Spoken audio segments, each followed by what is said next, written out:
Este programa explora o uso e o abuso de drogas ao longo da história. Recomenda-se critério ao telespectador. Por que usamos drogas? E quando teve início a nossa relação com elas? Me diga, o homem pré-histórico usava cogumelos mágicos? Coisas da Idade da Pedra. Quais civilizações antigas usavam drogas para entrar em transe? É quase como uma grande incursão grega, na qual esperamos viajar por um outro mundo. E é real, você só está percebendo um espectro mais amplo. Quais drogas fortaleciam alguns impérios enquanto envenenava outros? E quando é que o governo finalmente entrou em cena e deu um basta? Incineramos tudo isso, sim, queimamos Vocês tudo. queimam muito fumo, cara. As drogas pesadas de hoje sempre foram consideradas pesadas? Como podemos saber quais drogas são seguras para o nosso organismo? Estão me dando ansiedade. Tem alguma droga para ansiedade?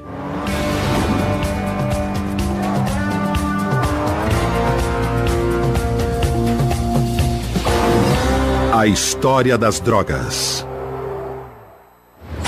Oi, sou Dean Norris e eu uso drogas. Minha mãe também usa, o meu médico. E, na verdade, até o meu cachorro. E aposto que se você está vivendo o século XXI, você também usa. Mas, ei, não precisa acreditar em mim. Vamos fazer uma viagem através dos tempos. Os primórdios do homem. Os primeiros usuários. Hoje temos milhares de drogas à disposição. Mas e quanto a 20 mil anos atrás? Será que o homem primitivo sabia quando usar drogas para alterar a mente ou o corpo? Como será que ele descobriu isso? Quais drogas teriam sido usadas? As pessoas têm feito uso de drogas desde que os humanos passaram a andar sobre dois pés. Porque as drogas estão por toda parte. Pode ser papoula, ou folha de coca, ou folha de tabaco, e pode estar sendo cultivada perto de onde você vive. Todas as plantas que nós temos hoje são quase que as mesmas de 20 mil anos atrás, com uma importante exceção. Elas são plantas domesticadas, todos os nossos trigos e cevadas. Na realidade, não se fazia cerveja com cevada 20 mil anos atrás, porque não havia cultivo de cevada em grande escala. Mas qual foi a primeira droga que os humanos experimentaram? A existência de uma arte rupestre bem chapada de épocas pré-históricas pode ser uma pista. Geralmente, a arte rupestre inclui formas bem simples que lembram o que as pessoas veem quando estão em estados alterados de consciência. Os psicodélicos existem há mais tempo que os seres humanos. Eu acredito, assim como muitas outras pessoas, que eles têm sido usados através da história. As pinturas em cavernas e os entalhes apontam para isso. A humanidade, em várias culturas pelo mundo todo, tem feito uso e ingerido o que chamamos de cogumelos mágicos. Acho natural as pessoas usarem esses cogumelos porque o ser humano é forrageador. Ele sai à procura de alimento e é natural que experimente essas coisas. São os mesmos cogumelos pintados nas cavernas? Não dá para saber com certeza. Mas sabe, os desenhos não são de cenoura ou cebola. Devia haver algo realmente especial nos cogumelos para o homem primitivo. Mas o que seria? Vou caçar cogumelos para tentar descobrir. Bosque das Coníferas, Pasco County, Flórida. Bom, as pessoas fazem caça ao tesouro, mas por que fazer uma caça ao cogumelo? Bom, a emoção de procurar cogumelos selvagens é realmente interessante, mas muitos outros tipos de cogumelos têm compostos que alteram a consciência, tais como os cogumelos alucinógenos. É isso que as pessoas chamam de cogumelo mágico? Sim, esse é um termo bem popular. Podem ser chamados de cogumelos mágicos, ou para os índios que faziam uso deles, são cogumelos sagrados. Quando acha que o homem usou cogumelo pela primeira vez? Ou seja, quanto tempo faz? Bom, tudo indica que houve um encontro, pelo menos em alguns locais, que remonta aos tempos da pré-história. O homem pré-histórico usava cogumelos mágicos? Coisas da Idade da Pedra. Por que eles são mágicos? Eles provocam uma alteração mental, induzem a um estado alterado de consciência. Qual é o princípio ativo? Bom, o princípio ativo é a psilocibina. A psilocibina é um composto alucinógeno que afeta os níveis de serotonina do cérebro. Causa enjoo, vômito, fraqueza muscular e incapacidade de distinguir a fantasia da realidade. Na sua opinião, como o homem primitivo descobriu esses cogumelos? Bom, por um lado, por tentativa e erro, descoberta acidental. Por outro lado, esse tipo de efeito pode ter sido o objetivo de uma busca deliberada, sempre ficando de olho. Alguém deu de cara com ele uma vez e quis dar de novo. Com toda certeza. Tá, como os cogumelos passaram a ser considerados sagrados? Existe algo inerente no efeito desses cogumelos alucinógenos que é sempre muito potente para mudar totalmente a percepção e suas principais questões da vida. E não sabemos qual é esse impulso religioso. É algo que não se pode explicar, em outros termos, pelo jeito. Não sabemos com certeza se o homem primitivo experimentou tais cogumelos, mas com certeza há muita especulação. Uma visão polêmica é que experiências de expansão da mente com cogumelos mágicos podem ter ajudado na evolução humana. Nos círculos acadêmicos sobre psicodélicos, essa é a teoria do símio chapado. Parece provável que plantas psicoativas tiveram um papel importante na evolução humana. Você fica mais sagaz se usar psicodélicos da forma correta. Você pensa mais claramente, vê as relações na natureza, observa onde uma semente esteve, você vê que algo cresce dali, então começa a coletar sementes. Os macacos não faziam isso nessa época, mas um macaco psicodélico pode ter feito isso, ou seja, um modo totalmente novo de estar no planeta pode ter se iniciado com os psicodélicos. A experiência da humanidade com a planta psicoativa pode ter sido a primeira experiência religiosa, o início da suspeita humana da existência de um outro mundo. Os humanos têm usado as drogas alucinógenas para tentar se conectar com o poder maior há milhares de anos. Mas será que fizeram isso de propósito? Ou apenas toparam com esses estados alterados enquanto procuravam por alimento? Muito bem. Que tal a gente ir procurar alguns cogumelos? Pra mim tá tudo certo. Ótimo. O que vamos procurar? Bom, aqui na Flórida, a espécie mais renomada é a Psilocybe cubensis. Eu estou vendo alguns cogumelos bem ali, na verdade. Sim, parecem cogumelos. Tá. São os que estamos procurando? Estes não são Psilocybe cubensis. Os cogumelos aqui contêm veneno letal. Eu digo isso numa primeira olhada. Que legal. Olha só. Os mais perigosamente venenosos tendem a ser brancos, lamelas brancas, esporos brancos e apresentam uma base em forma de bolsa. Então, se estou querendo ter uma experiência religiosa, esse não é o cara. Sim, é algo que você não vai querer comer, não importa seu objetivo. Isso. Está interessado em ver o cogumelo alucinógeno, o Psilocybe cubensis? Você sabe que sim. Bom, vamos arriscar saindo desse habitat. Vamos para um pasto seguindo por aqui, porque é lá que teremos melhores chances, eu acho. Vamos conferir, então? Vamos lá. Devido às chuvas recentes, temos as perfeitas condições para uma caça aos cogumelos. Estou errado ou isso é esterco? Esterco de vaca, excremento, fezes, cocô. Os cogumelos mágicos crescem no esterco? De preferência. Do fedor e da sujeira surge o Psilocybe cubensis. Os cogumelos surgem do cocô? Sim. Tá, e as pessoas comem isso? Assim, os índios chamam alguns deles de angelitos ou anjinhos. Mas esse cogumelo nasce do cocô?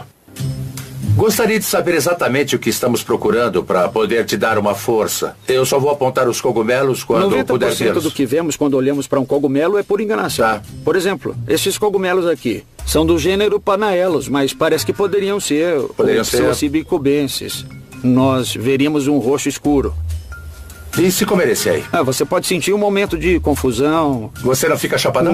Não, mas eu sei de uns caras que tentaram ficar chapados quando provaram este e de repente começaram a sentir uma tremedeira como se estivessem dentro de um motor de um foguete Saturno V e disseram, meu Deus, Houston, vamos partir, vai ser uma viagem em tanto. Daí eles se prepararam, mas de repente aconteceu um estalo e a viagem acabou ali.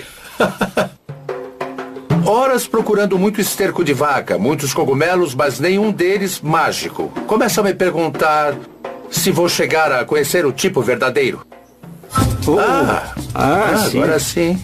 Olha só. Eureka! As drogas nos têm feito mais bem do que mal? Qual o papel que as drogas tiveram no modo que somos hoje? Como nossos ancestrais toparam com elas pela primeira vez?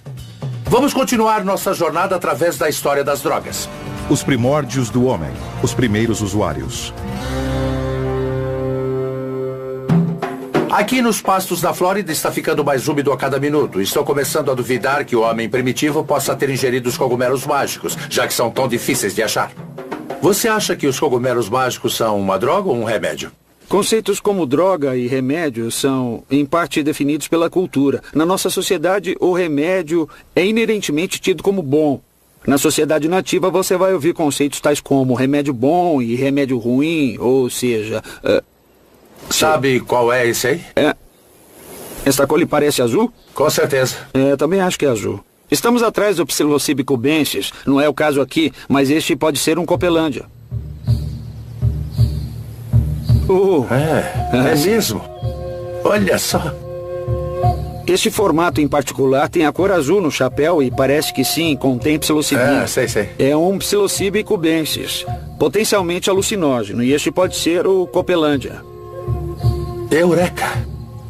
Então está segurando o cogumelo mágico na mão. Na minha opinião, tudo indica que é ele. É sim. Hora de te prender por porte de droga. Brincadeira. Você olha para as drogas e se pergunta: há alguma prova de que nossos ancestrais usaram drogas para provocar estados alterados de consciência? Podemos provar isso ou não? E, infelizmente, a resposta é: não podemos, porque não temos resquícios dessas plantas. Então não restou nenhuma prova orgânica do uso de drogas nas culturas primitivas que caçavam e colhiam. A arte rupestre pode ser chapada, mas isso realmente não prova muita coisa. Espero que as civilizações seguintes tenham deixado mais pistas. Era dos remédios mágicos, Egito Antigo. O Egito na antiguidade era considerado o armarinho de remédios do mundo, e eles conheciam as complexidades de um grande número de toxinas e de substâncias psicoativas. Os textos mais antigos que temos devem datar de uns 3.500 anos. Um deles se chama Papiro de Ebers e trata da fonte de conhecimento onde os médicos têm bebido há 1000 anos. Escrito por volta de 1550 a.C., o Papiro de Ebers é um dos documentos medicinais mais antigos do mundo. Menciona dezenas de substâncias familiares usadas como remédios paliativos. Alho para curar hemorroidas, aneto para aliviar flatulência e mel para problemas respiratórios. Além de um surpreendente remédio caseiro usado para acalmar os bebês, o ópio. Ei, desde que funcione. O ópio tem sido maravilhoso, analgésico e tem sido uma dádiva para a humanidade. Este recipiente imita um bulbo. Você encontra objetos assim por todo o Egito. Se reparar no formato, de ponta cabeça, ele lembra a cápsula da papoula. E estas linhas retas na superfície remetem à raspagem que era feita para retirar o ópio presente nesta flor. Além de descobrir remédios mágicos, os egípcios também usavam substâncias em cerimônias de magia. Entre tais substâncias, olíbano e mirra. Quase qualquer pessoa sabe o que são o olíbano e a mirra, porque foram os presentes dados ao menino Jesus. E quando inalados em ambiente fechado, podem ser bem poderosos. Os egípcios tinham total consciência do uso do olíbano, como um meio de motivar as estátuas, pois era um modo de os deuses falarem através delas. E parece que tanto os egípcios quanto os gregos conseguiam fazer isso incensando as plateias com grandes quantidades de olíbano. Quem sabe se o olíbano e a mirra podem fazer as estátuas conversarem entre si nos dias de hoje? Só que um recente estudo científico em ratos indica que o olíbano e a mirra talvez consigam diminuir a dor e aliviar os sintomas da depressão e da ansiedade. Conheço gente que faz experimentos com o olíbano e ele é um psicoativo. Os egípcios antigos usavam drogas como remédio em cerimônias de magia. Mas será que usavam drogas para se divertir? Os antigos egípcios tinham vários festivais anuais, épocas em que pareciam ficar bem alterados. Havia festivais de bebedeira para a deusa Arthur. A pessoa tinha que beber muita cerveja vermelha. Os egípcios levavam sua cerveja muito a sério e faziam questão de ter o estoque sempre cheio. Isto é uma caneca egípcia para cerveja com mais de 6.000 anos. E esta foi feita para ser colocada no túmulo de um amigo, para ele ter cerveja por toda a eternidade. A frase que escrevemos nas lápides é "descanse em paz". Mas os egípcios escreviam que você tenha pão e cerveja. Os antigos egípcios construíram pirâmides, projetaram cidades e governaram por milhares de anos. E claramente as drogas fizeram parte da vida deles. Mas houve outra civilização construtora de pirâmides do outro lado do mundo que fez uso da droga e isso pode tê-la levado a viagens muito maiores. Era dos nativos psicodélicos, a América Antiga. Ouvi falar que os maias curtiam todo tipo de droga maluca. Vamos ver se isso é verdade. Uau! Então, aqui é Copan. Essa é Copán, uma das grandes cidades dos antigos maias. Eles construíram esses templos monumentais por toda parte, onde hoje é Guatemala, Belize, El Salvador Ocidental, Honduras e Sul do México. Era uma sociedade muito avançada. Extremamente avançada. Exuberância vegetal e tantas estátuas de aparência ameaçadora. Vamos lá, esse lugar promete. E aqui fica o Templo 11, bem aqui. Olha só o que é isso. A ideia era ficar cada vez mais perto do céu, onde as divindades vivem, os deuses. Então vamos nos aproximar deles? Tá bom, vamos lá. Bom, eles eram uma sociedade avançada, não tinham elevador? Não, nada de elevador. Deviam ser carregados até lá em cima. Legal. Então os maias construíam suas pirâmides para chegar mais perto dos deuses. Estariam usando drogas com o mesmo objetivo? Estamos quase lá. Para descobrir, temos que ficar nas alturas. E claro, estou falando da altitude. As culturas pré-colombianas do hemisfério ocidental tinham uma rica variedade de substâncias psicotrópicas naturais para usar, e eles usavam em ritmos de adoração por toda a América do Sul e América Central. Se essas culturas nativas sabiam que estavam cercadas por plantas psicoativas, arrisco a dizer que Copán não era uma exceção. É realmente a grande cidade maia que fica nas montanhas. É tipo um reinado na montanha. Alguns até a descrevem como sendo o Shangri-La dos maias. Sei. É meio difícil imaginar como teria sido viver aqui. O que sabe sobre o modo como encaravam as drogas? Bom, eles eram agricultores, então eles tinham um bom conhecimento do mundo vegetal. E evidências sólidas mostram que eles ingeriam plantas psicoativas. Plantas psicoativas. Obviamente eles sabiam de seus efeitos narcotizantes. Bom, através de experimentos, de tentativa e erro, ao longo dos séculos e séculos, os povos acabavam entendendo o que uma planta ou um cogumelo podia fazer. Sei. Os maias deixaram pistas das drogas que podem ter usado antes de desenharem seus cogumelos. Mas se realmente usaram drogas psicodélicas, que tipo de experiências buscavam e por quê? A ideia é entrar em comunhão com a divindade, com os deuses. Então, se você tinha comunhão com eles para obter aconselhamento e orientações, isso era muito forte. E isso ocorria junto com tipos diferentes de sangria e sacrifícios, coisas desse tipo. Sangria, explica isso pra Sangria, mim. Isso. Bom, digamos que você é o rei o rei dos maias. É legal ser rei, tá. E o que é que eu fazia, hein? É uma boa ideia. E o que você faria? Bom, você expunha seus órgãos genitais e usando um objeto de prestígio, como a espinha de arraia trazida lá de longe dos oceanos, você fazia um orifício no órgão genital. Fica calmo. E aí deixava o sangue escorrer por um papel de casca de árvore para dentro de uma tigela de cerâmica. Depois isso ia para o fogo, e então a fumaça e o seu sangue eram dados aos deuses como oferenda. Uau, talvez não seja tão legal ser rei. Nossa. Imagino como levaria um estado alterado, mas não haveria um modo mais fácil, como só ingerir uns cogumelos? Bom, talvez houvesse algumas plantas psicotrópicas ou cogumelos envolvidos em muitos desses rituais também. É provável que os reis fossem verdadeiros xamãs, alcançando estados visionários, viajando por outras paragens, coisas do tipo. E induzir a alteração de consciência com cogumelos teria sido, sabe, um excelente modo de ser um xamã. É claro. Você até fala com os mortos usando cogumelos mágicos. Com rapidez e facilidade. Se os maias eram tão avançados, será que eles também descobriram novas formas de ingerir drogas? Parece que há ótimos indícios de que faziam uso do tabaco em enemas ritualísticos. Puxa!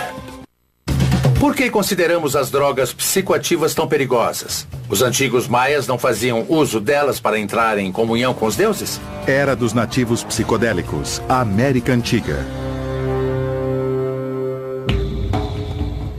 Parece que esses povos até enterravam seus mortos com plantas narcotizantes. Alan está me levando às tumbas subterrâneas de Copán para eu ver com os meus próprios olhos. Atualmente, em arqueologia, fazemos uso da ciência rígida, e uma das mais importantes técnicas da ciência rígida é realmente procurar indícios de espécimes botânicos para entender quais tipos de plantas eram usadas nos rituais, entende? Num sepultamento, por exemplo. Num sepultamento. Alguns arqueólogos estão atrás disso como prova de plantas psicoativas e altamente visionárias. Certo. Bom, vai ser legal, porque aqui você vê os nichos das ofertas, onde possivelmente ficavam as oferendas, inclusive as oferendas de plantas. Então, podemos dizer que essas plantas eram importantes porque eram enterradas com eles. Exato. Me fala de outras plantas com propriedades narcotizantes que os maias talvez tenham usado. O tabaco teria sido uma planta importante. Eles fumavam esse tabaco? Claro, ele podia ser fumado, mas parece haver fortes indícios de que eles usavam folhas de tabaco em enemas ritualísticos. Puxa. E considerando que o abdômen é muito irrigado por sangue, você pode inserir um composto químico com grande rapidez e total eficácia por meio de um enema. Esse ritual era uma coisa muito séria. Bota sério nisso. Um enema de tabaco talvez fosse capaz de inserir o equivalente a 20, 30 ou 40 cigarros de hoje. E isso teria induzido a um dramático estado visionário de extrema alteração de consciência. Eu acho que um bocado de tabaco enfiado no meu traseiro dessa forma me faria ver muita coisa mesmo. Que bom! Os maias tinham meios bem criativos de provocar a alteração de consciência, mas nenhum deles me parece prazeroso. E cá pra nós, se você está fazendo enemas de tabaco e está furando o seu órgão genital, isso não é nada divertido. Não se trata de algo recreativo. Eram práticas altamente estruturadas, rituais altamente ordenados. Então, para os maias, essas plantas ajudavam a promover a comunhão com Deus? Na verdade, eram deuses. Você introduz o Deus divino no seu corpo e comunga com ele. Se os maias acreditavam que estavam recebendo seus deuses em seus corpos quando ingeriam drogas, será que outras culturas nativas pensavam da mesma forma? Você tem que imaginar todas essas culturas desenvolvidas na selva. Nas Américas deve haver 10 vezes mais plantas psicoativas do que em outras partes do mundo. É o que parece. Quando consideramos a incrível biodiversidade no Amazonas, podemos começar a entender por que há tantas plantas psicoativas nas Américas, como a ayahuasca. A ayahuasca é a bebida feita de 2 plantas alucinógenas desenvolvida durante milhares de anos de experimentação por tribos sul-americanas que buscam a iluminação espiritual. É ilegal nos Estados Unidos, a menos que você seja membro de uma igreja que tenha permissão especial do governo. A ayahuasca talvez tenha sido desenvolvida durante milhares de anos, porque é muito complexa. De certa forma, pode ter sido uma das drogas farmacêuticas, porque era preciso preparar. Isso, ela exigia preparo, não dava pra você colher e usar. Era preciso colher algumas dessas plantas com muito cuidado, e o preparo envolvia ferver até se tornar um líquido grosso, que então você podia beber. Tá, e aí o que me acontecia depois disso? Bom, para começar, você faz isso com um pequeno grupo, com um xamã, um sacerdote, que estaria liderando a cerimônia. E tudo indica que você vai vomitar até as tripas, possivelmente por umas 2 horas. O quê? Você põe tudo pra fora. Uau. E depois tem uma das experiências mais visionárias que se pode ter com uma planta no mundo. São alucinações malucas ou o quê? Não são alucinações. Trata-se de uma acentuada percepção da realidade. Não é alucinação, não é uma coisa fabricada que é irreal. É real, é a realidade. Você só está percebendo um espectro mais amplo. Então não é diferente da realidade, é parte da realidade. É parte da realidade, é quase uma sensação aumentada ou uma percepção acentuada. Você entra em comunhão com o espírito da mata, da floresta, mas é tudo real. A ayahuasca é um portal para uma realidade aumentada? Ou sua mente está só te pregando algumas peças? O cérebro, obviamente, é incrivelmente complicado. Ele faz uso de todos esses vários mensageiros químicos e vários sistemas neuroquímicos. É claro que essas substâncias agem na serotonina, que tem efeitos profundos em muitas das várias áreas do cérebro. Parece que isso afrouxa as associações padrão dos nossos pensamentos e afrouxa a nossa visão do mundo. Antes de sair de Copan, quero que Alan me mostre o famoso campo onde os maias jogavam um jogo de bola bem arriscado. E quem perdesse, digamos apenas que ninguém queria estar entre os perdedores. Eles usavam drogas antes de entrar em campo? Bom, não sabemos com certeza, tá? Mas nas montanhas da Guatemala há cogumelos esculpidos em pedras de centenas de anos de idade. E algumas estão associadas a instrumentos e parafernália desse jogo de bola, sugerindo que sim, na verdade, eles talvez comessem os cogumelos antes desse jogo de bola. Mas por que razão alguém comeria cogumelos mágicos antes de jogar esse jogo? Essa é uma boa pergunta. Há excelentes indícios de que a psilocibina, o princípio ativo dos cogumelos mágicos, acentua a acuidade visual e também a coordenação motora. Bem, então antes do beisebol da primeira divisão, essa foi a primeira droga para melhorar desempenho? Eu acho que pode ter sido, sim. E como é que se joga? Em primeiro lugar, é proibido usar as mãos, tá bom? Só pode usar o tronco, pode usar os ombros, os braços, as coxas, o quadril. E é assim que se deve manter a bola em jogo. A bola tem que ficar no ar, porque além de um esporte, isso é um ritual, tá? E a bola é o sol. Você tem que manter o sol no céu. Entendi. Porque se ele cair no chão, ele bate no teto do submundo e você vai perturbar os senhores do submundo. Uma péssima ideia. É uma péssima ideia. E quem perder pode vir a ser sacrificado. Então havia uma consequência por não jogar bem. Grande consequência. Então tratava-se de um jogo de vida ou morte. Você comia uns cogumelos e tentava evitar que essa bola caísse no chão. Isso sem usar as mãos. Ou você morria. Parece uma ótima ideia. Esses caras eram da pesada, igual os Oakland Riders dos anos 70, cara. Só fera. Vamos jogar. Tá legal. Vamos lá, então. Vamos lá. Você já era. Adeus. E havia árbitros? Provavelmente, mas devia haver espectadores por toda parte. É constrangedor. Foi mal aí, fãs, amigos. É uma pena. Vamos lá, temos que conseguir pelo menos uma vez. A gente sabe fazer melhor. Vamos lá. Tá bom, eu vou usar a coxa. Vamos tentar mais uma vez. Vai, é a sua vez. Eu roubei. Culpa minha, ok. Morte súbita seria o caso, não é? Vamos lá. Tá bom, vamos lá.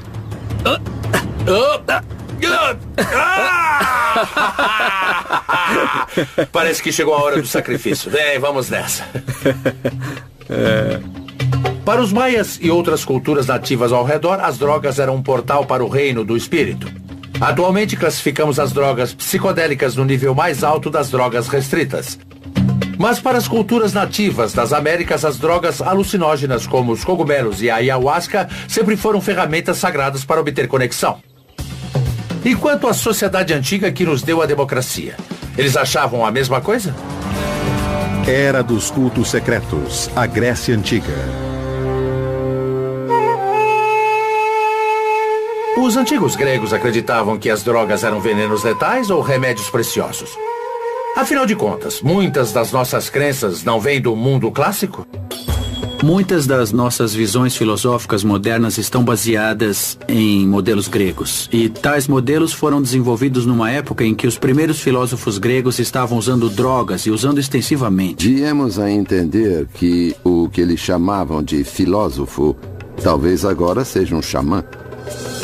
Fiquei sabendo da existência de cultos secretos na Grécia Antiga em que pessoas participavam de um ritual religioso secreto. Sabemos muito pouco sobre isso, mas parece que envolvia estados alterados de consciência. Eu mesmo quero conferir isso.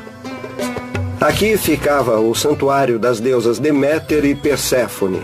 As pessoas vinham aqui de Atenas todos os anos para serem iniciadas nos mistérios de Eleusis. Você tinha uma experiência fora do corpo na qual todos viajavam juntos para outro mundo e depois voltavam. Se os iniciados viajavam para o outro mundo, o que exatamente os levava para lá? Existem duas teorias. Uns dizem que era com cogumelos mágicos, outros que era com cravagem. Já ouvi falar de cogumelos mágicos. O que é cravagem? Quais drogas os antigos gregos andaram usando? Vamos descobrir, continuando nossa jornada através da história das drogas. Era dos cultos secretos, a Grécia Antiga. Se os antigos maias usavam drogas para se conectar com os deuses, será que os gregos antigos faziam a mesma coisa? O que eles esperavam descobrir com o ritual secreto dos mistérios de Eleusis? E o que exatamente proporcionava essa descoberta? Os mistérios de Eleusis eram uma grande experiência religiosa na antiguidade clássica. Durou 2000 anos. Aqui é um telesterium. Era aqui que tudo acontecia.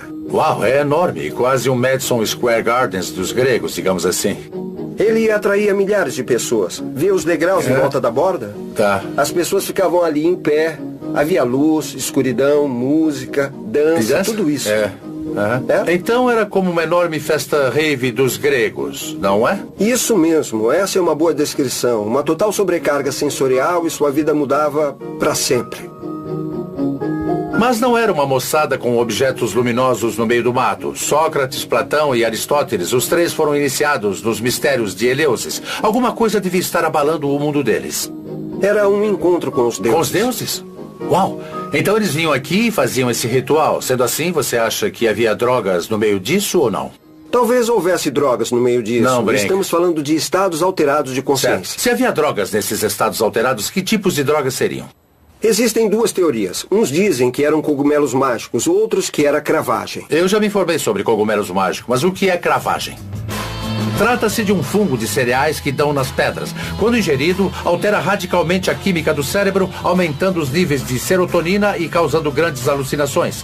Nos anos 1930, era usado para sintetizar a dietilamida do ácido lisérgico, ou LSD.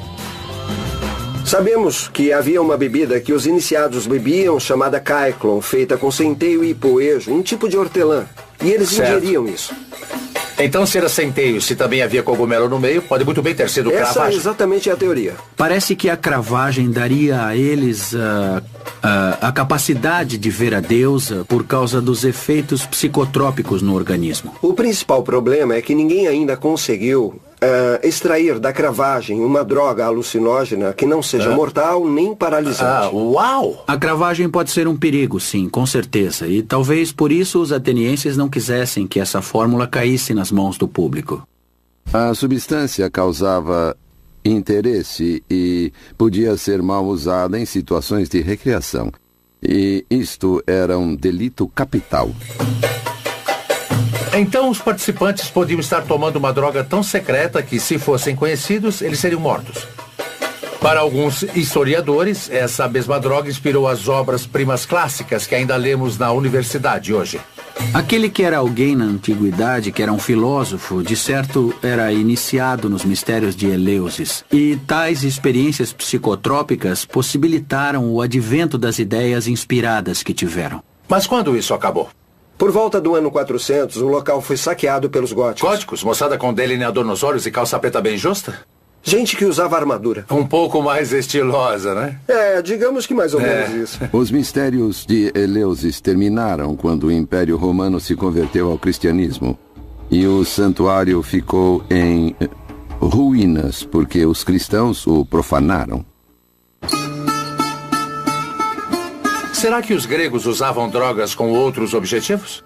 As drogas eram usadas em grande parte no mundo grego e até na Assembleia Grega, o que hoje chamamos de Congresso. Olha só o Párteno.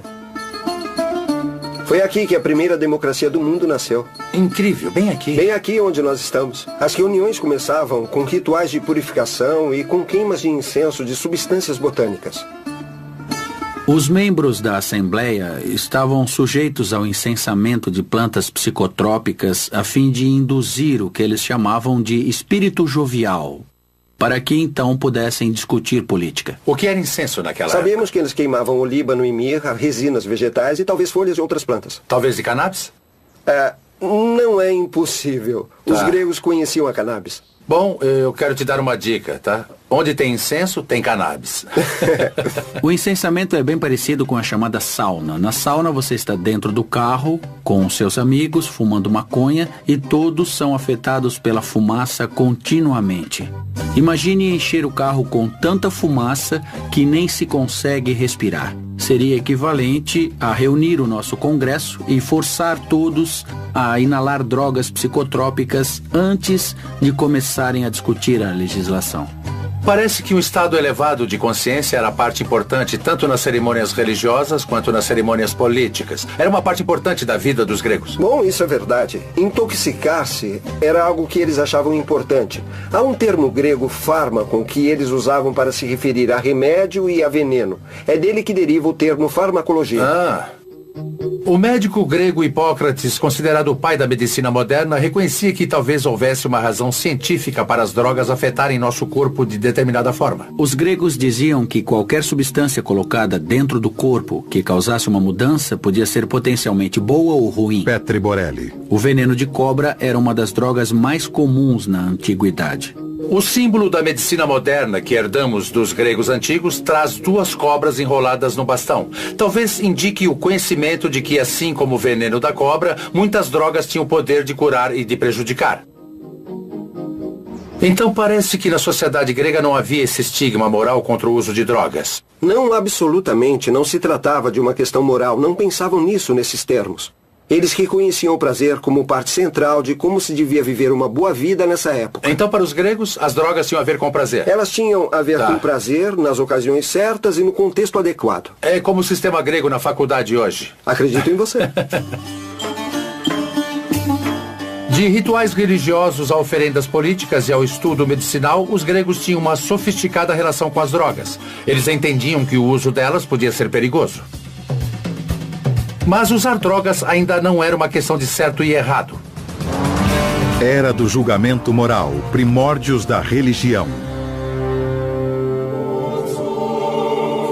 É possível que Jesus e as drogas tenham disputado a fé e devoção das pessoas por mais de 2000 anos?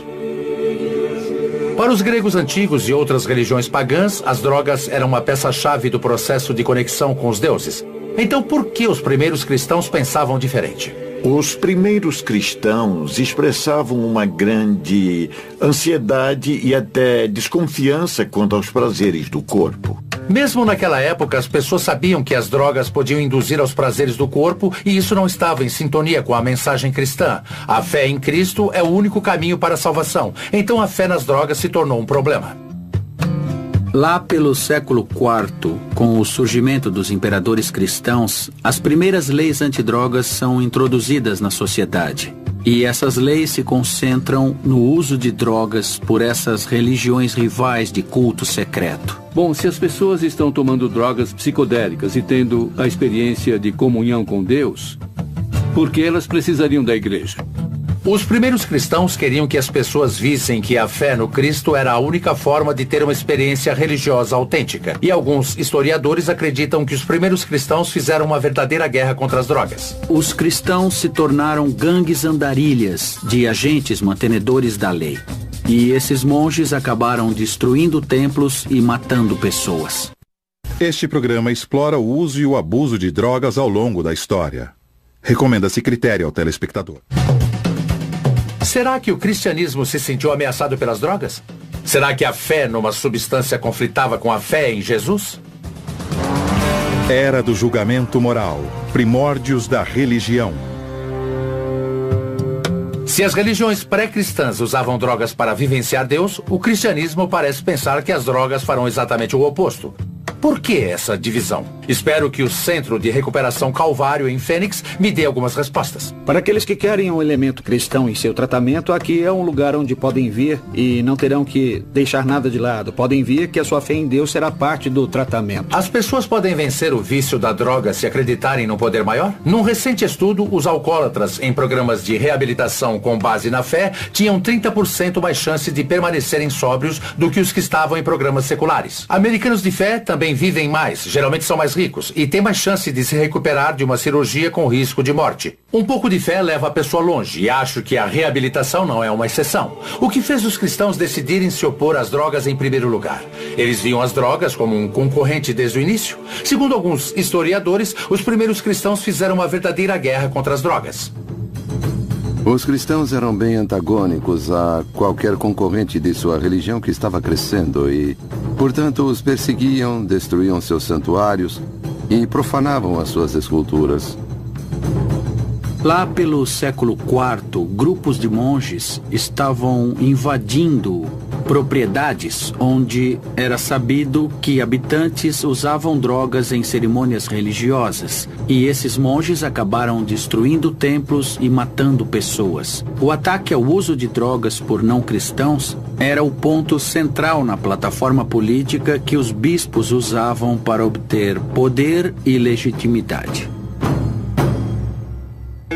Aqui no Calvário, ninguém está numa guerra contra as drogas. O que há é uma luta contra o vício e a maior arma é a fé. Mas por que drogas e fé não podem coexistir? Consultório. Não há comunicação com Deus por meio de uma substância. O único caminho, segundo a Bíblia, para se reconciliar com Deus e se comunicar com Ele, Jesus disse: eu sou o caminho, a verdade e a luz. Ninguém vai ao Pai se não for por mim.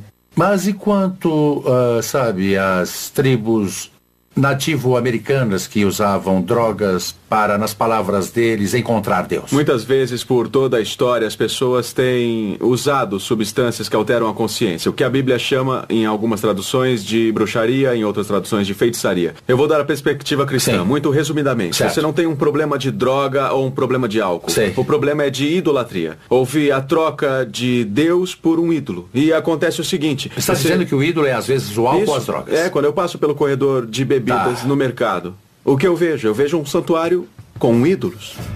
O álcool é o resultado de cereal e fermento interagindo com açúcares no processo chamado fermentação. É a droga mais popular do mundo e hoje cerca de 140 milhões de pessoas sofrem de distúrbios relacionados ao álcool. Então há figuras na Bíblia que falam sobre o abuso de drogas especificamente. A melhor delas é o apóstolo Paulo, que dedicou toda a sua vida ao Cristo. Escreveu grande parte do Novo Testamento. Ele diz: as obras da carne são evidentes. Olha só o que ele diz: imoralidade, impureza, sensualidade, feitiçaria, idolatria, falsos deuses e nunca satisfaz as necessidades verdadeiras do espírito. Você pode buscar isso quanto quiser e sempre voltará magoado, destruído e rastejando. Então, da perspectiva de um cristão, as drogas sempre foram falsos deuses que afastavam as pessoas do Deus verdadeiro que deveria ser adorado. Mas o que fez os primeiros cristãos decidirem usar tais substâncias era algo anticristão? Qual o problema de permitir ao corpo um pouco de prazer de vez em quando? Afinal de contas, Jesus tomava vinho.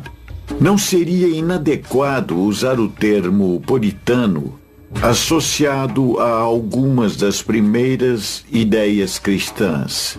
Esse senso de autonegação era uma parte importante de, no mínimo, uma espiritualidade idealizada pelos primeiros cristãos. Uma coisa que você vê emergindo desse período é, pela primeira vez na história, uma visão das drogas como uma atividade imoral. Moralidade à parte, as drogas são muito pouco perto do que os cristãos acreditam ser a maior das viagens. A certa altura, você pode sentir aquele êxtase ou aquela sensação que você quer alcançar quando usa drogas, na igreja ou em Cristo. Com certeza, sem dúvida. E é real, Jim. É real. Então, o cristianismo tem se colocado firmemente contra as drogas desde o início, mas o judaísmo tem uma pegada diferente. Enquanto há certa ansiedade expressa nos textos rabínicos, havia uma celebração da possibilidade de prazer físico, seja sexo ou intoxicação, mas com moderação. Cada coisa em seu devido lugar e com moderação, mas tudo é uma parte importante do modo como vivemos esta vida neste corpo e neste mundo. Outras religiões são um pouco menos abertas ao uso de drogas. Para os mormons, o corpo é sagrado, que significa ausência de álcool, tabaco, drogas ilícitas e até mesmo cafeína. Sim, ou seja, nada de café. Para os adeptos da cientologia, as drogas frustram a capacidade da mente de se curar e podem causar grave angústia mental. Para os rastafaris, a maconha é tudo. Eles a consideram uma erva sagrada, usada para entrar em comunhão com Deus. Por outro lado, costumam não admitir o álcool e acham que o vinho mencionado na Bíblia era, na verdade, apenas suco de uva. Mas foi o cristianismo que emergiu como o sistema dominante de valores no Ocidente. Pode ser que nossa visão sobre as drogas tenha vindo daí. Após os séculos IV e V, as drogas vêm com esse estigma moral e são do mal, passam a ser algo ruim. Mas se o cristianismo era tão poderoso, por que o uso de drogas não parou sob o domínio da igreja? Bom, parece que quando as pessoas viram o incrível valor das drogas locais na economia global, a moralidade passou para segundo plano. Às vezes, não importa quanto um povo é religioso, o dinheiro fala mais alto. Era do Império, em altos mares.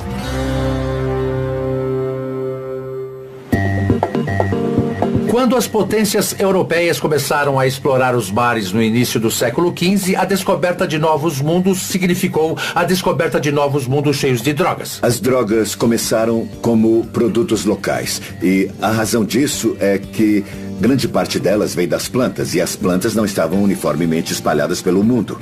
Isso ocorre em grande parte como resultado do crescimento do comércio marítimo global quando houve a confluência dos produtos da droga no mundo, nos primórdios da Era Moderna. Sei que a Ásia, a África e as Américas tinham plantas nativas e folhas com as quais os europeus jamais tinham sonhado. Mas quais drogas os exploradores trouxeram de suas viagens exóticas pelos oceanos? Então, o capitão Knox, da Companhia das Índias Orientais, tem uma história realmente fascinante envolvendo esse quadro. Knox acabou naufragando no Sri Lanka e passou 19 anos no Sri Lanka, porque o rei de lá queria mantê-lo como parte do seu elenco do zoológico. Exibido no zoológico? É, ele era um mascote inglês. Knox acabou voltando para Londres e foi à Sociedade Real para apresentar ao rei as coisas que ele tinha trazido.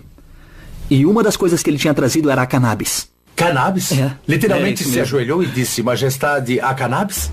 Achamos que essa é a primeira vez que cannabis é trazida de volta para a Grã-Bretanha. Isso porque depois que Knox volta e apresenta suas amostras, ocorrem todos os tipos de experimento e discussão sobre essa nova substância, o que ela pode fazer ou o que talvez faça. Que outras drogas vieram para a Inglaterra a partir dessa exploração mundial? Bom, Knox, como sabemos, está trazendo coisas da Ásia. Mas claro, do Novo Mundo das Américas, o tabaco é a grande droga. Os europeus, quando descobriram o tabaco, também descobriram novos meios de consumir uma droga que é fumando. Algo que se tornaria muito importante não só com o tabaco, mas pelo consumo de outras drogas posteriormente. Então, o modo mais fácil de obter a maior concentração de droga no cérebro ou é injetando na veia ou fumando. Antes do início do século XVII, fumar como forma de administrar drogas, pelo menos na Europa, era algo incomum. As pessoas descobriram essas novas drogas e entraram no comércio mundial. Descobriram novas formas de administrar essas drogas. Ou seja, deixar o gênio psicoativo sair da garrafa. Quando as drogas chegam ao mercado global, o marketing global vem na sequência. Então, antes da Coca ou da Pepsi, a primeira marca global foi o Opium Patent. Isso, se você comprasse o Opium Patent, sabia que estava comprando coisa boa. Quais drogas cruzaram os altos mares e se espalharam pelo globo? Vamos continuar nossa jornada pela história das drogas a partir do marco zero do tempo. Era do Império, em alto mar. Observatório Real.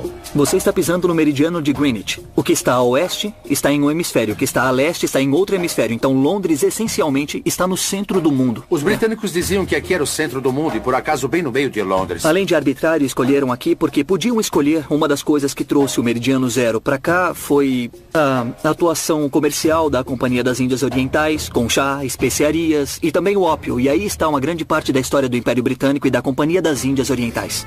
O ópio atua inundando o cérebro com alcaloides narcóticos, proporcionando intenso prazer e aliviando a dor. Tem sido amplamente usado há milhares de anos e talvez seja o remédio mais antigo do mundo para diarreia.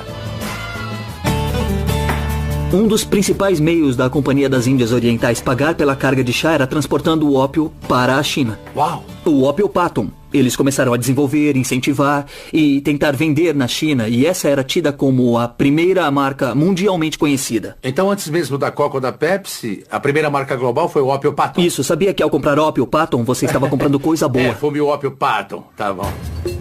O bom, a Inglaterra queria o chá da China, mas os chineses só queriam prata ou ópio. E a Inglaterra, claro, não tinha ópio. É aí que a Índia entra em cena. Como todo comerciante inteligente, a Inglaterra terceirizou a fabricação do ópio para a Índia e depois trocava esse ópio pelo chá da China. E a estratégia deu certo, pelo menos por um tempo. Os chineses, é claro, não gostaram nem um pouco disso. O imperador chinês, o sujeito mais poderoso da época, decidiu, bom, agora chega, eu vou pôr um fim nesse comércio de droga. Eu vou deter o comércio do ópio. E ele então destrói uma enorme quantidade de ópio britânico que seria vendido à China. Essa foi a faísca que deu início à Primeira Guerra Anglo-Chinesa, chamada pelo jornal Times de Londres de A Guerra do Ópio.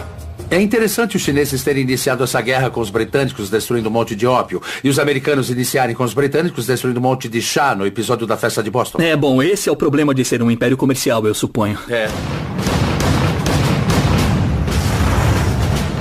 Quando a Primeira Guerra do Ópio irrompeu em 1839, os britânicos importavam quase 3 milhões de quilos de ópio por ano. E como resultado dessa Primeira Guerra do Ópio, os chineses foram forçados a parcialmente legalizar esse comércio e, como resultado do segundo conflito, tiveram que legalizar totalmente a comercialização. No ano de 1879, os britânicos importavam algo em torno de 7 milhões de quilos por ano. E o ópio chegou a voltar para a Inglaterra? No fim do século XIX e início do século XX, isso passa a ser um problema ainda maior. Na segunda metade do século XIX, as pessoas, sobretudo os reformistas, começaram a despertar para o fato de que o mundo tem o problema das drogas. Embora o dinheiro ainda fosse muito bom, essas empresas eram realmente muito lucrativas. Mas e quanto aos bêbados? E os manicômios? E os antros de ópio? E o custo disso para o governo? E os acidentes? E as internações nos hospitais? As pessoas e os governos que fabricavam os remédios estavam lucrando muito, já que o uso se espalhara por todo o globo. Em pouco tempo, as drogas começaram a afetar o modo como as pessoas pensavam o mundo. Pergunte aos artistas. Sou capaz de apostar que eles ficaram malucos com esse fornecimento irrestrito. E para saber ainda mais, vou fazer uma viagem até o lar do sempre maioral William Shakespeare. De onde será que vinha a inspiração do bardo? Estamos aqui em Stratford-upon-Avon, cidade natal de Shakespeare, certo? Há alguma evidência de que Shakespeare tenha usado drogas? Bom, é muito difícil dizer. Em alguns sítios arqueológicos foram encontrados cachimbos com resquícios de cannabis e cocaína em propriedades que ele possuía. Então a resposta é sim. Mas nem tanto. Porque esses cachimbos datam mais ou menos do mesmo século em que Shakespeare estava vivo. Se eram ou não realmente dele, ou então de alguém que ele conhecia, é difícil de dizer. Então, quais peças de Shakespeare falam sobre a visão dele sobre drogas? Muita gente diria que a peça mais viajante talvez seja Sonhos de uma Noite de Verão. E a Royal Shakespeare Company, cuja sede é aqui mesmo, está levando essa peça. Talvez você mesmo queira conferir. Acho que vou sim. Royal Shakespeare Company. Sonhos de uma Noite de Verão parece ser uma das peças de Shakespeare mais doidonas. Seria isso mesmo? Parece que é assim. É a primeira peça dele que meio que nos mostra uma droga sendo usada e nos apresenta os efeitos. Tá, vocês acham que Shakespeare pode ter usado drogas enquanto escrevia essa peça? Ele é de Stratford e teria um bom conhecimento de vários tipos de ervas e plantas, estimulantes e calmantes da região, então... Tá. Bom, eu diria que com certeza sim. Tá. E se a gente pegar o soneto 76, lá onde ele fala... É o meu soneto favorito. Exato, a famosa erva, o composto estranho. Não venha me dizer que isso é uma forma de escrever apenas. E também tem aqueles anos perdidos de Shakespeare. O que ele fazia naquela época? A lista de artistas que usaram drogas é longa e distinta. Todos sabemos que Vincent Van Gogh tinha uma queda por absinto, assim como Oscar Wilde, Edgar Allan Poe e Pablo Picasso. Claro, Picasso também curtia um ópio, assim como Charles Dickens e Mary Shelley. Allen Ginsberg escreveu Uivo sobre o peiote, um hábito que também tinha Jim Morrison e Hunter S. Thompson. Ray Charles e James Taylor eram viciados em heroína e Johnny Cash transitava entre barbitúricos e anfetaminas. Adolf Hitler não era artista, mas vale notar que injeções diárias de metafetamina no bumbum e gotas de cocaína nos olhos o ajudavam a passar o dia. E a maconha? Precisamos dar a lista? Após alguém fumar um baseado, o cérebro está fazendo conexões que ele normalmente não faz. E essa é meio que a definição de criatividade, associar um evento, um fato, uma experiência, uma emoção com outra que você nunca tinha tido. Maconha. É claro que muitos dos nossos artistas mais amados sucumbiram ao abuso de drogas. A heroína foi responsável pelas mortes de Janis Joplin e Sid Vicious, que a mistura de heroína com cocaína, o famoso Speed, matou John Belushi, Nick Drake e River Phoenix. Cocaína. A cocaína ceifou a vida de Ike Turner e Joe Entwistle, do The Who, enquanto que a combinação de cocaína com morfina foi o fim de Chris Farley. A morfina dominou o comediante Lenny Bruce. E Heath Ledger consumiu uma versão lícita da heroína, o Oxy, além de mais uma meia dúzia de narcóticos. Preciso dizer mais? Sem as drogas ainda poderíamos ter esses criadores e suas experiências artísticas, mas não sem a experiência que, no geral, essas drogas detonam. É sempre uma troca. Não dá para ter arte sem ter psicose. O intercâmbio era o nome do jogo na era do Império. As drogas alimentavam as novas economias e a inspiração artística que o mundo jamais vira antes. Ninguém imaginou que tamanha disponibilidade da droga levaria a verdadeiros problemas sociais.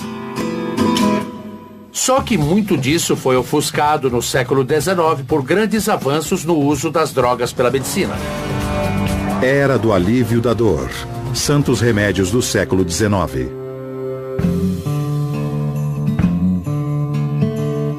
Em 1803, o cientista alemão Friedrich Sartaner fez uma grande descoberta na história das drogas. Pela primeira vez, ele isolou o princípio ativo de uma planta narcótica. Essa planta era a papoula. E o princípio ativo era a morfina. Morfina. E a mudança foi total. Em 1803, o composto da morfina foi isolado da planta que dá o ópio. E esse foi, digamos, o nascimento da ciência chamada farmacologia. A morfina é uma dor incrível para a dor aguda. Se a pessoa tem um infarto ou quebra uma perna, o alívio é quase instantâneo. A inteligência humana nos forneceu tantos e valiosos usos clínicos para as drogas, mas isso também trouxe o caráter viciante dessas substâncias. Com narcóticos cada vez mais potentes saindo dos laboratórios, alguém parou para pensar o que tais drogas poderiam nos causar?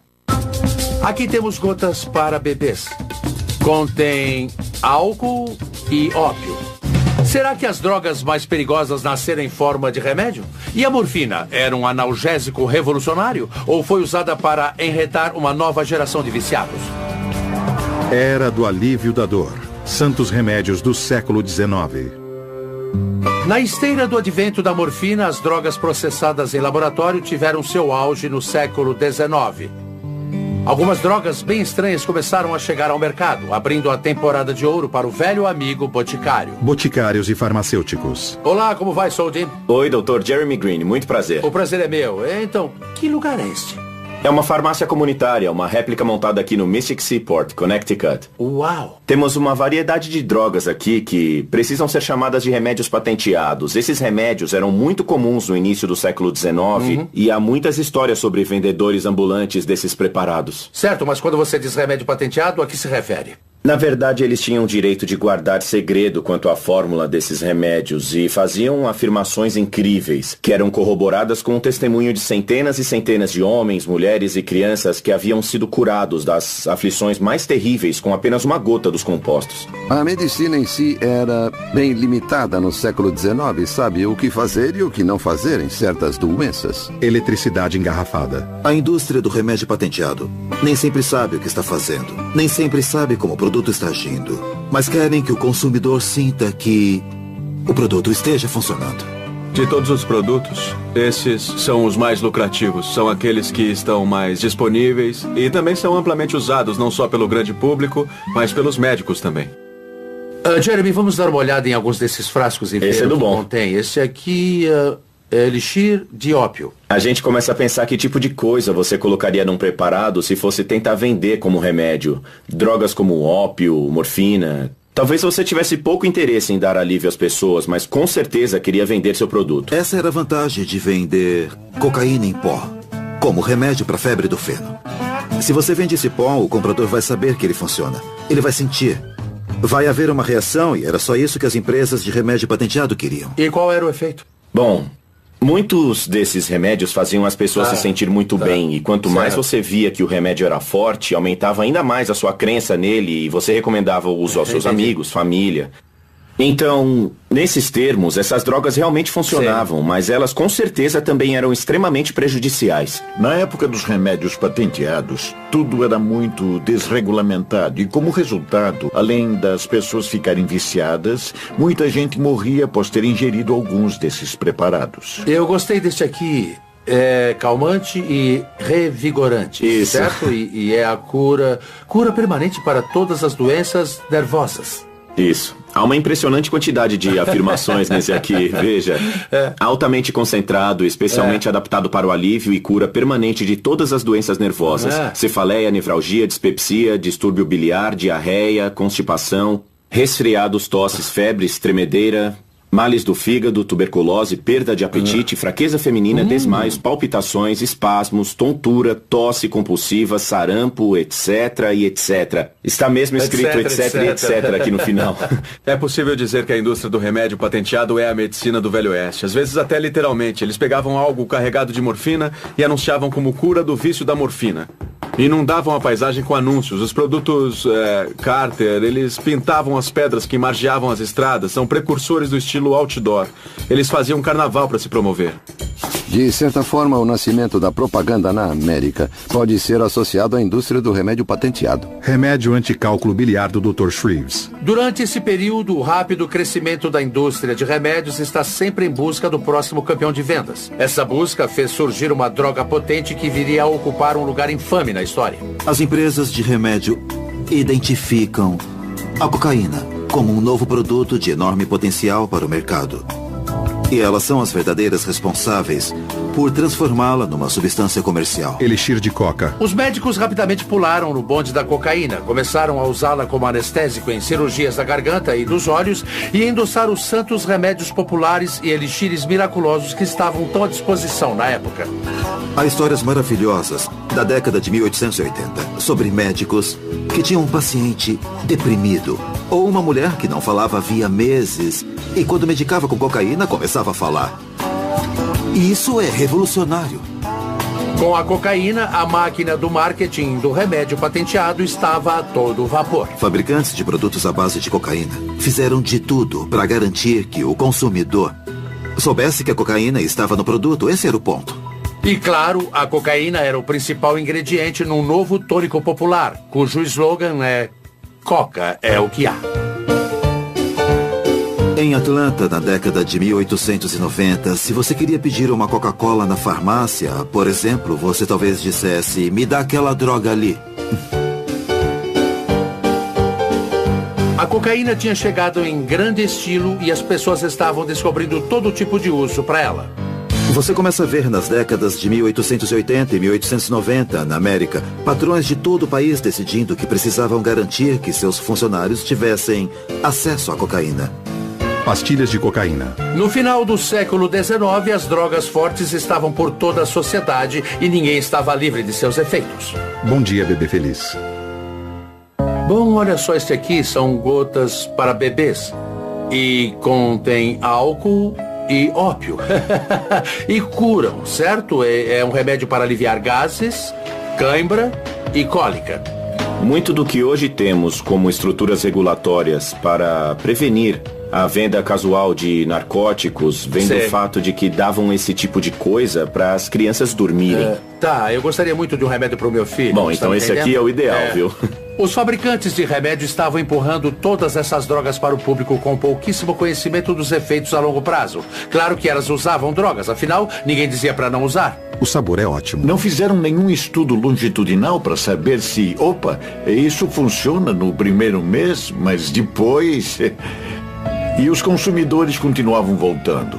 Volte se precisar. E eles voltavam. Em 1898, a empresa farmacêutica Bayer introduziu a heroína como um supressor da tosse, além de substituto seguro e não viciante para a morfina. Porém, assim como a cocaína e a morfina, a heroína pode se apoderar do corpo de uma pessoa e nunca mais largar. Com o uso dessas drogas, o corpo se torna dependente fisiologicamente, ou seja, o sistema respiratório e o cérebro vão se adaptando à presença delas. Se você de repente parasse de ingerir, ia notar algo desagradável. Bom, já no século XIX, a dependência das drogas era vista como falta de força de vontade do ser humano. Só na década de 1880 que o vício passou a ser atribuído à droga e não só ao usuário. Morfina. Observe a maioria dos casos de pessoas que se tornaram viciadas em ópio. Elas não começaram por libertinagem. Não eram mulheres que frequentavam antros de ópio ou algo assim. Eram mulheres que estavam indo aos seus médicos. À medida que as drogas se tornavam um problema social maior, era preciso apontar o dedo para alguém. O racismo da época veio à tona quando certas drogas passaram a ser associadas às várias raças. Cocaína entre negros. Observadores veem os negros usando cocaína. E a mesma coisa que atraiu a atenção dos patrões, porque ela tornaria os negros mais fortes, mais potentes, aumentaria a resistência e a capacidade.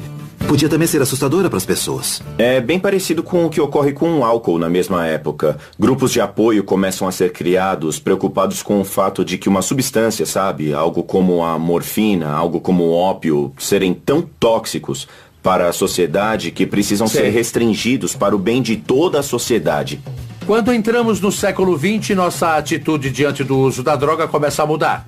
Começamos a ver as drogas como eram, um problema que tinha de ser enfrentado. A pergunta era, o que vamos fazer a respeito? Era da regulamentação. A repressão no século XX. Aprovado pela FDA. Em 1900, começaram a pensar uma nova forma de reagir às drogas, utilizando a lei. Tentando proteger as pessoas dos perigos que acompanhavam o acesso não regulamentado às drogas, o governo criou a Agência de Alimentos e Medicamentos, a FDA, em 1906, forçando os fabricantes de remédio a trazer no rótulo de seus produtos a presença de alguma substância narcótica perigosa. Deram um passo à frente em 1914, criminalizando o uso recreativo dos narcóticos, restringindo aos médicos a permissão para o fornecimento. Quando o governo federal começa a reprimir o médico, você precisa de uma outra fonte de suprimento e é aí que nascem as redes de contrabando. Desprovidos de drogas. Quando a cocaína e a heroína são criminalizadas, claro que nasce um mercado negro para aqueles que fazem uso dessas drogas por uma série de razões. A porcentagem de viciados com histórico criminal transgressor aumenta proporcionalmente. O chinês que fuma ópio, o jovem que usa cocaína na esquina ou então fuma maconha, o homem negro que cheira cocaína. Esse é um outro tipo de problema, ou pelo menos é visto como outro problema. Muitas substâncias que antes eram consideradas remédios passam a ser drogas ilícitas. Mas os médicos ainda precisavam trabalhar. A questão era que drogas eles podiam receitar. Houve uma abertura para que novas drogas tomassem o lugar de sedativos, analgésicos e estimulantes. A FDA tinha que determinar quais drogas eram seguras e quais não eram. A Lei sobre Alimentos, Drogas e Cosméticos de 1938 estipulou que a FDA tinha que aprovar as drogas antes de alcançarem o mercado. A posição é bem delicada. Grande parte desse trabalho é da ciência. E muito desse trabalho é julgamento. E as pessoas tendem a discordar nos dois casos. O governo teve que deixar que o álcool e o tabaco ficassem de fora porque tais drogas já estavam culturalmente enraizadas. Todos sabemos o que houve quando tentaram proibir o álcool durante a lei seca. Com o álcool dissemos, não adianta. Vamos parar. Mas com as drogas, a decisão que tomamos foi, não adianta. Vamos endurecer mais. Uma guerra contra as drogas se anunciava e alguém iria ter que participar dela.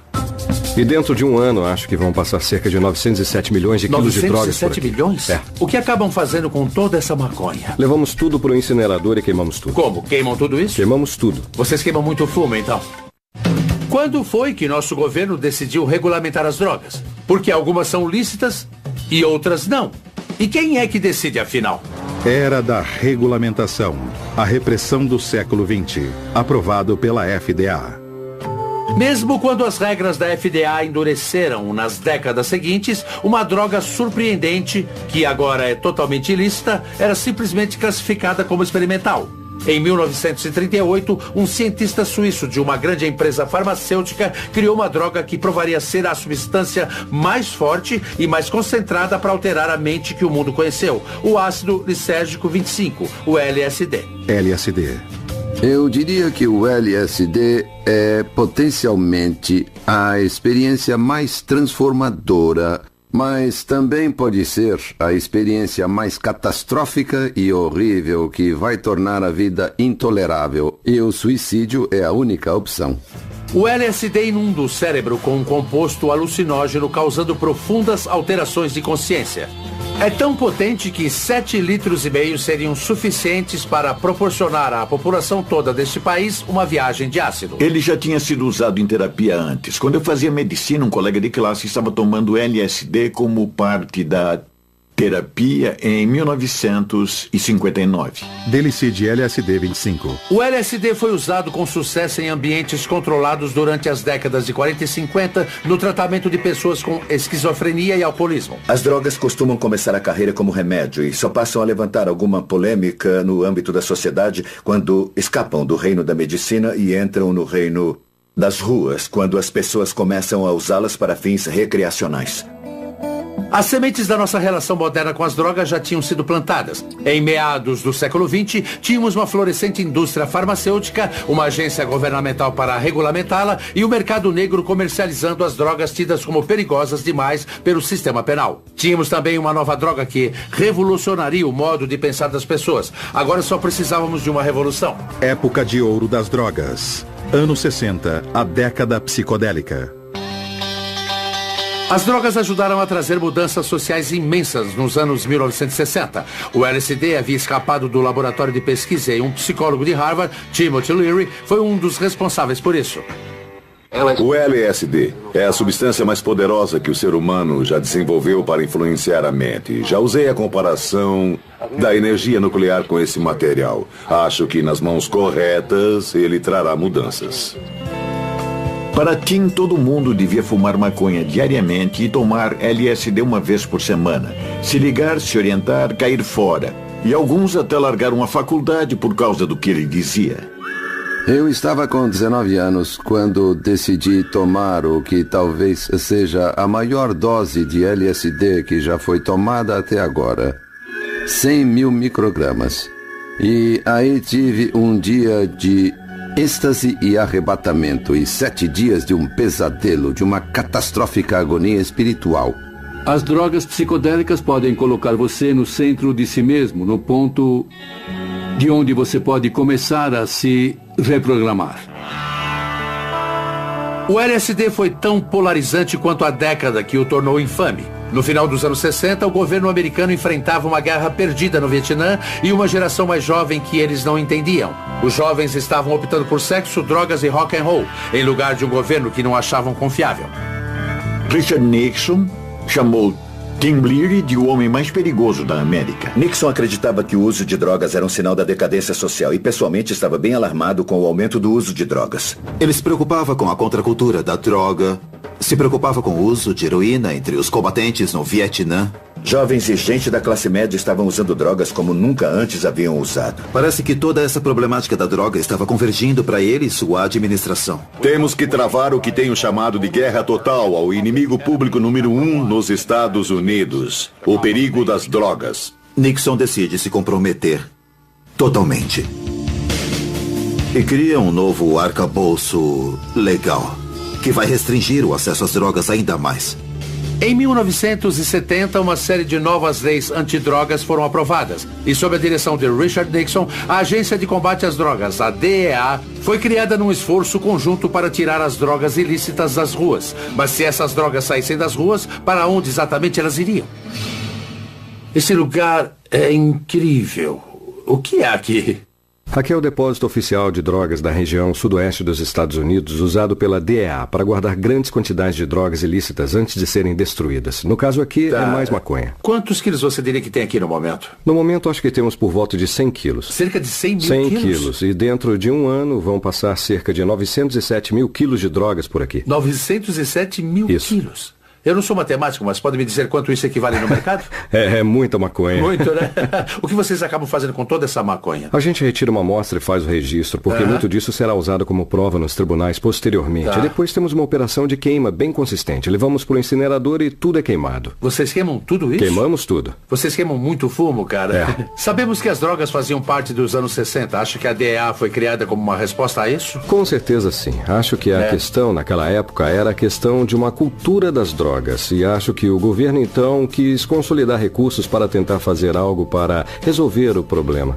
Qual seria a missão da DEA? É garantir o cumprimento da lei das substâncias controladas, que é a lei federal antidrogas do governo americano. Com a lei das substâncias controladas de 1970, você tem uma lista classificatória, que vai de 1 a 5. Na lista 1 estão as drogas que são terminantemente proibidas. Quando achamos que uma droga tem alto potencial de abuso, nós notificamos a DEA, que então a insere numa lista. A FDA classifica as drogas perigosas em 5 listas. Na lista 1 estão as drogas mais viciantes e com menor valor medicinal. Na lista 2 estão as drogas um pouco menos viciantes e com mais valor medicinal. E por aí vai, até chegarmos na lista de número 5, muito coerente. Mas a maconha, inclusive a medicinal, é uma droga da lista 1, enquanto drogas como cocaína, PCP, oxi e morfina estão na lista 2. O álcool e o tabaco nem são mencionados. A maconha está na lista 1 agora. Não tem nada a ver com medicina ou ciência. Só tem a ver com a política e orçamento da DEA. Nos anos 70, trabalhamos muito no centro da cidade, nas ruas. Qual era a droga nessa época? A droga nessa época, muito LSD, muita heroína, muita maconha. Nos anos 80, passamos para o crack. Foi uma epidemia no final dos anos 80. Era muita violência associada a ele. Tivemos de formar forças-tarefa para combater essa violência. E nos anos 1980, as leis antidrogas ficaram ainda mais duras. E as penas de prisão para os transgressores ficaram mais longas. No mandato de Reagan, a regra era agir com todo rigor contra as drogas. Diga sim à sua vida. E quando o assunto for drogas e álcool, diga não. Durante a década de 1980, eu era o principal procurador da Câmara dos Representantes envolvidos no esboço das leis federais antidrogas. Eu fiquei muito perturbado com o que aconteceu. Eu tinha ciência de que as leis que estávamos aprovando eram profundamente ineficazes, que estávamos enriquecendo os cartéis que pensávamos estar combatendo. Houve um aumento das overdoses, as prisões estavam mais cheias e eu via tudo isso. Quando entramos nos anos 90, começamos a ver o surgimento da metanfetamina, que passou a ser uma opção. Então tivemos de incrementar nossos esforços contra isso. Também tivemos de providenciar mais treinamento para os agentes locais mantenedores da lei, no sentido de como lidar com os laboratórios. E nessa última década, vimos um surgimento ou um aumento na quantidade de medicamentos que as pessoas usam. Remédios à base de ópio, como analgésicos e coisas desse tipo. Certo. E juntamente com isso, o aumento do uso da heroína, porque essas duas drogas estão interligadas. Certo. E também, claro, a maconha sempre foi uma força constante, como você pode ver aqui, não é verdade? É claro, eu estou vendo. É uma batalha constante contra a maconha. Sentindo o cheiro. Quando você anda pelo depósito de drogas da DEA, você se pergunta por que isso é tão valioso? É porque é ilegal. E segundo a lei de ouro da economia, quando uma atividade se torna mais valiosa, mais gente a adota. É como se fosse uma mochila. Tudo em cima. Agora, imagine andar quilômetros e mais quilômetros por um terreno. Sei. A fronteira é a linha mágica. Deste lado da fronteira, ela vale $1.000. Deste lado da fronteira, vale $10.000. É magia. É alquimia. E qual é o total em dinheiro, considerando o total de drogas apreendidas que DEA arrecada em um ano? Bom, entre dinheiro vivo e bens que pegamos com os traficantes, chegamos perto de $1 bilhão por ano. Considerando o valor das drogas que apreendemos, estamos falando de algumas dezenas de bilhões de dólares. E para onde vai esse dinheiro? Vai tudo para o Tesouro Americano. Uau! Ele não vem para nós, ele vai para o governo e é usado para bancar uma série de realizações. Tomara que sejam parques e coisas do tipo, não é? Pagar professores e essas coisas. Mas também há muitos custos paralelos para combater as drogas, e manter os transgressores na prisão é um deles. A guerra antidrogas, como qualquer outra coisa, acabou lotando as prisões dos Estados Unidos. Um fato sem qualquer precedente. Muitos estados viram o custo de suas prisões aumentar mais rápido do que qualquer outra categoria de despesa estatal. Mais que educação, mais que aposentadoria, mais que o sistema de saúde. Uma incrível transformação na capacidade do Estado de partir para cima dos seus próprios cidadãos, em nome do combate às drogas. Recentemente, Kofi Annan, Jimmy Carter e outros líderes mundiais anunciaram um estudo dizendo que a guerra às drogas não era vencível. O que acha disso? Acho que esse título, Guerras às Drogas, é um engano. Não é uma guerra, é uma ação criminosa. Somos investigadores de polícia, investigando criminosos. Não somos soldados, somos policiais. Então, quando se fala que o álcool é permitido como argumento para legalizar a maconha, como é que você se sente? Acho que temos de olhar os custos para a sociedade. Certo. Já não temos problema suficiente com o tabaco e o álcool? E o custo que essas duas drogas lícitas impõem à sociedade americana? E os custos com saúde, os custos altíssimo. Em vidas... Sabemos que o álcool e o tabaco fazem mal à saúde, mas são permitidos. Tudo bem, mas como sociedade. Ainda assim, mas a gente decidiu como sociedade. Como sociedade, tudo sim. Bem. Se cobrássemos impostos sobre as drogas ilícitas, como se faz com o álcool e o tabaco, teríamos $45 bilhões por ano de receita para os governos estadual e federal. Será que vale a pena? Ou seja, sim, estamos pagando o preço, mas não temos o problema das drogas. Como não? Estamos pagando um preço enorme por uma política que é um fracasso. Eu acho o seguinte. No momento aqui na América, temos cerca de 7% da população usando drogas regularmente.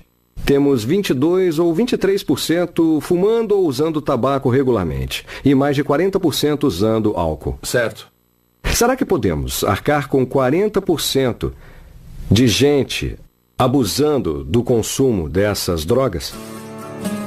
Apesar dos grandes esforços do governo, realmente não resolvemos nada. Hoje as pessoas estão usando cada vez mais drogas por razões boas e por razões ruins. Então, onde é que vamos parar? Era da escolha pessoal, hoje e amanhã. Hoje em dia, o que você quiser, você tem. Então, como decidir quais drogas colocar no corpo? Olha, não se sabe tudo sobre o medicamento quando ele chega ao mercado. Não sabemos tudo sobre ele. Uau! Sempre aprendendo. Estão me dando ansiedade. Sim. Tem alguma coisa aí para ansiedade? Os seres humanos têm uma longa história com as drogas pelas mais variadas razões, e todo tipo de substância foi usada pelo homem como droga, mas a situação jamais esteve tão complicada como agora. Hoje as pessoas estão escolhendo suas drogas como jamais fizeram. Às vezes como remédio para curar uma doença, outras vezes como um hábito perigoso que prejudicará não só os usuários como também a comunidade que os cerca. Vou falar com quem tem 30 anos na divisão de narcóticos da Polícia de Chicago para ver como as drogas ilícitas afetam a vida nas ruas. Vamos dar uma volta aqui pelo sul. Sempre houve venda consistente aqui nestas ruas. Qual é a droga que predomina numa área urbana como Chicago? A heroína e o crack. E o crack. O crack é um derivado mais barato da cocaína em pó e o nome vem do som que ele faz quando é fumado. Quando consumido em altas doses, os usuários podem vivenciar uma parasitose ilusória, a sensação que parasitas estão andando sob a pele. Devo dizer que tem um grupinho, bem ali. Cada quadra ou certas quadras são controladas por diferentes gangues e tal. Dê só uma olhada. Tem um cara de boné vermelho ali. E parece que ele está vendendo. Ele saiu fora, mas parece que está vendendo. Se você olhar bem os dois caras, olha só, um está fazendo sinal para o outro. Em algum momento, acho que eles vão avistar nosso carro. Não dá para brincar com eles. Mesmo a gente estando aqui, não impedimos o negócio dele. Sei. Tem policiais à paisana que apanham. O fato de você ser policial não significa que eles terão algum respeito ou que vão te isentar de alguma coisa. Nosso país tem 4% da população mundial, mas consome 65% do suprimento de drogas pesadas do mundo.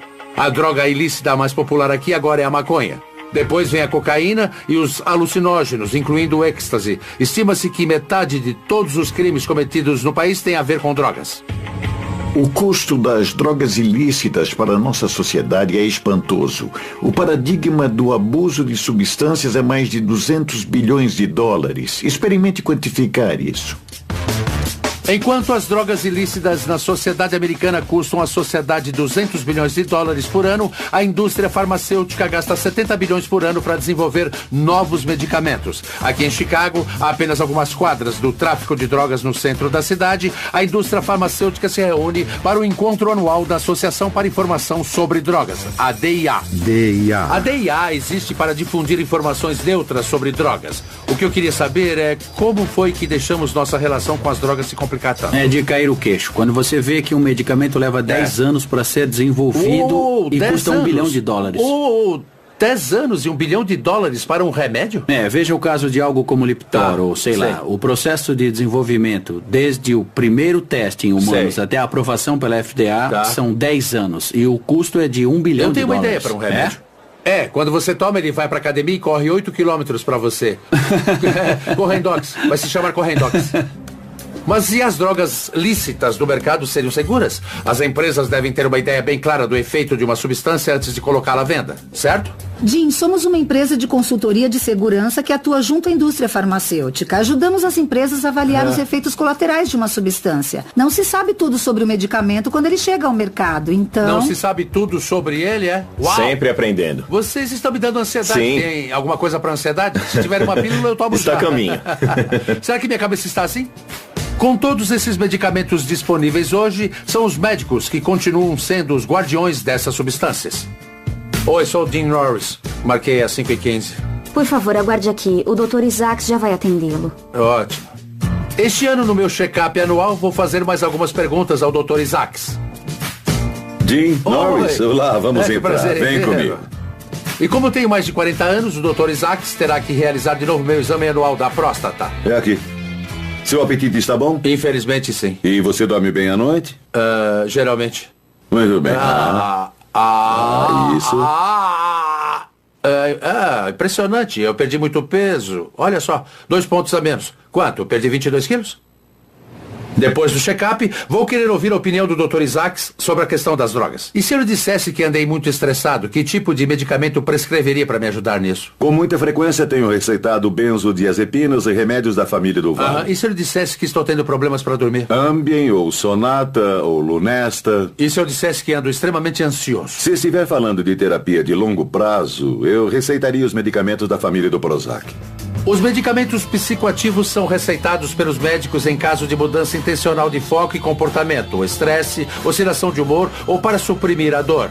Eles são tomados em excesso por mais de 16 milhões de americanos pelas mesmíssimas razões. Vendo a estatística, o número de medicamentos sob prescrição médica que são vendidos já está ultrapassando o teto desde a década de 50. Acha que nunca fomos tão medicados ao longo da história? Com certeza, isso porque temos mais medicamentos e mais opções do que jamais se viu na história. Uma técnica muito usada pelas empresas farmacêuticas para atingir um público-alvo é a venda da doença. Dessa forma, eles condicionam o povo a perceber certas experiências como sendo uma doença que pode ser curada com um medicamento. Então, por exemplo, você achava que era tímido, mas na verdade você tem uma doença chamada timidez. É uma patologia, você está mais tímido do que deveria e nós podemos te ajudar com isso. Mas, doutor, no final das contas, temos o governo nos dizendo que podemos ou não tomar. Temos nossos amigos recomendando fazer isso ou aquilo. Temos comerciais na TV dizendo que devemos ir ao médico e pedir isso ou aquilo. Como vamos saber o que colocar ou não dentro do corpo? Só você pode ser responsável por aquilo que entra no seu corpo. E tomar decisões sobre quais drogas usar vai facilitar as coisas? Parece que no futuro nós teremos mais opções. Mas as drogas serão melhores? Estamos partindo para a era das drogas customizadas, ou seja, o que uma droga tem intenção de fazer, ela vai fazer mais dramaticamente, com mais eficácia, quer você queira ou não. Novas pesquisas podem também encontrar novos usos para drogas antigas e, em alguns casos, tais drogas antigas podem ser ilícitas. Existe atualmente um estudo na Universidade de Nova York que se encaixa nisso. Estão testando uma droga da lista 1 em pacientes terminais de câncer, na tentativa de reduzir a ansiedade diante do final da vida. Usar essa droga em pesquisa exige permissão especial da DEA e uma série de medidas de segurança. O que é bem engraçado, porque nossos ancestrais só tinham que sair a campo e encontrá-la. Não se trata da psilocibina, o princípio ativo dos famosos cogumelos mágicos? Exato. A utilidade terapêutica potencial dessas drogas é muito ampla na psiquiatria e elas potencialmente representam uma mudança de paradigma nessa área. Então, estamos falando de pacientes com alguns problemas bem sérios e você vai dar a eles uma droga alucinógena. Isso não pode piorar as coisas? Temos que ter muito cuidado. Essas drogas podem vir acompanhadas de efeitos psicológicos adversos. Os psicodélicos parecem afetar cada pessoa de um jeito e nem sempre são previsíveis. Tais drogas alucinógenas têm efeitos psicológicos profundos e adversos quando entram no organismo humano. Já aprendi que drogas como a psilocibina têm sido usadas para criar experiências espirituais há milhares de anos. Parece que os pacientes desse estudo estão tendo experiências semelhantes com essa droga. Alguns desses pacientes já descreveram a presença de uma figura divina com quem eles têm interagido. Parece bem interessante que se esteja experimentando uma droga e que isso acentue a espiritualidade. É isso mesmo? É isso mesmo. É interessante. Um dia talvez seja comercializada como a pílula de Deus, não é? São pílulas de Deus. São experiências com o divino. Sei. É incrível. 75% dos pacientes listaram sua experiência com a psilocibina como a melhor ou uma das mais significativas experiências da vida delas. Isso empata com ter um filho. Estas são algumas das mais profundas experiências que eu já vi. Como sabemos, os cogumelos mágicos têm sido usados pelos seres humanos há milênios, mas nós ainda temos uma compreensão bem limitada de como eles atuam. São incríveis, interessantes e complexos os efeitos psicológicos no cérebro. Acho que temos, infelizmente, demonizado certos tipos de drogas e impedido que sejam objeto de estudo científico no nível que precisam ser estudadas. Há muita coisa que temos que aprender sobre como as drogas afetam nosso cérebro e corpo. Mesmo a mais antiga das drogas que os humanos usaram ainda é objeto de pesquisa na atualidade. As drogas têm feito parte da experiência humana de muitas formas ao longo da nossa história. Na nossa busca espiritual por um significado maior das nossas práticas médicas, na esperança de que nos tragam cura, nas economias globais que se formaram em função delas e nas novas ideias que elas talvez tenham inspirado. Agora temos mais opções do que nunca, mas estaríamos mais saudáveis? Para alguns, as drogas são uma escolha pessoal. Para outros, devemos continuar a regulamentá-las para ficarmos protegidos de seus perigos. Sem dúvida, seguiremos em frente, sempre reexaminando nossa relação com as drogas. Elas que têm sido uma constante desde a Idade da Pedra até hoje e ainda serão no futuro.